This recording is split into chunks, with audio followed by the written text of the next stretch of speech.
Hi guys, welcome back to my channel. My name is Isra. Today I'm going to talk about what is Tantra. And of course there are many misconceptions around this, and I really want to define what Tantra is. Tantra is not what you think it is. It is so much more than sexual practices. It is actually coming back home to yourself. It is really a path of awareness, presence, liberation, and enlightenment. It is remembering more of who you are and liberating yourself in the sense of letting go of everything that is not you, letting go of the ancestral karma. It is balancing your inner feminine and masculine energy and understanding those different aspects of yourself, welcoming the full spectrum of you, of your physical, emotional, energetic, sexual expression, and having compassion for all of these parts of you with non-judgment. Now, I think of, inner work, shadow work. This is really part of it. It is not something that could be pushed aside. This is part of Tantra. And there are various pillars to Tantra, and I will be mentioning that later in the video. In Tantra, understanding that there are various parts to our being. There's the vertical dimension, which is the energetic and spiritual aspect of ourself. And then there's the horizontal dimension, which is the material world. It is the physical world. And finding balance between both is very important, and not veering into one side more than the other. Because if you're in the vertical dimension more, you're ungrounded. You're not fully here in your body.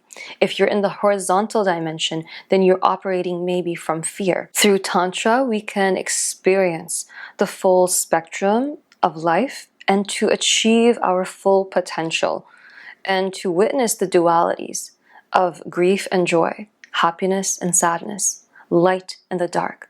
Tantra literally means weave, to weave together the practices of the mind, body, and spirit. These practices can be meditation, pranayama, breath work, sound, visualization, massage, conscious connecting, and dance.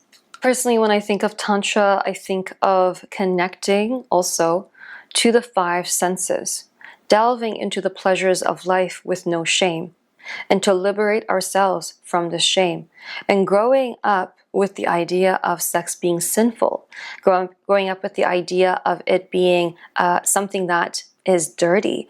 It's something that I feel like is very important to teach other people the full spectrum of what Tantra is and the beauty of it, and that it is not only about just feeling into pleasure, but it's also liberating oneself. It is also finding that through pleasure, we can connect to God in a deeper way. Tantra sees sex as a sacred practice, and this is something that is not known in the world. It is not equivalent to it being a way of connecting to the divine.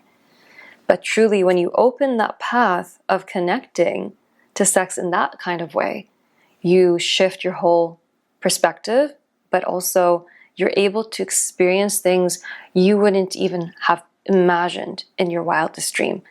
The pleasure, the ecstasy, and how this really does impact your presence and your ability to be in your feminine or masculine energy. And one thing to mention about shame is that shame or suppressing sexual desires, evidently what it does is that it creates distortions, addictions, and rejection of your own nature. It creates some sort of division, inner conflict within yourself. And if you're not embracing your wholeness, then you feel disconnected. What are the 4 pillars of Tantra? Number 1, meditation. So no one can call something as Tantra if there's no meditation. And when I refer to meditation, it's not only sitting down and focusing on your breath or doing some sort of guided meditation. It is presence and awareness. So being aware of maybe your breath, being aware of your 5 senses, that's a form of meditation. It's also dance is a form of meditation. Number 2 is love. being open to giving and receiving love, being compassionate towards yourself, being compassionate to the other, opening your heart in forgiveness and letting go. Number 3 is devotion. Devotion is maybe connected to something spiritual or religious, but it's something where it's devotion to yourself and your path and what you want to create in this world. Devotion to your partner and devoting you and seeing the divinity within your eyes, within the other. And this really does expand your sexual practice. And number 4 is trust. Trusting life, trusting your body, trusting your path. And there is no love without trust. Trust is integral. And trust allows you to feel safe with yourself or with another person. So those are the 4 pillars of Tantra.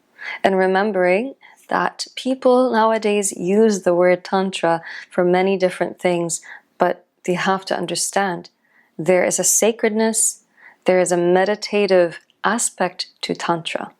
And this is a very important thing to respect. So I hope you enjoyed this video. This is the definition of Tantra. If you want me to talk more about these topics, let me know. And I am really excited to share more with you. Have a beautiful day or evening wherever you're at, and sending you so much love.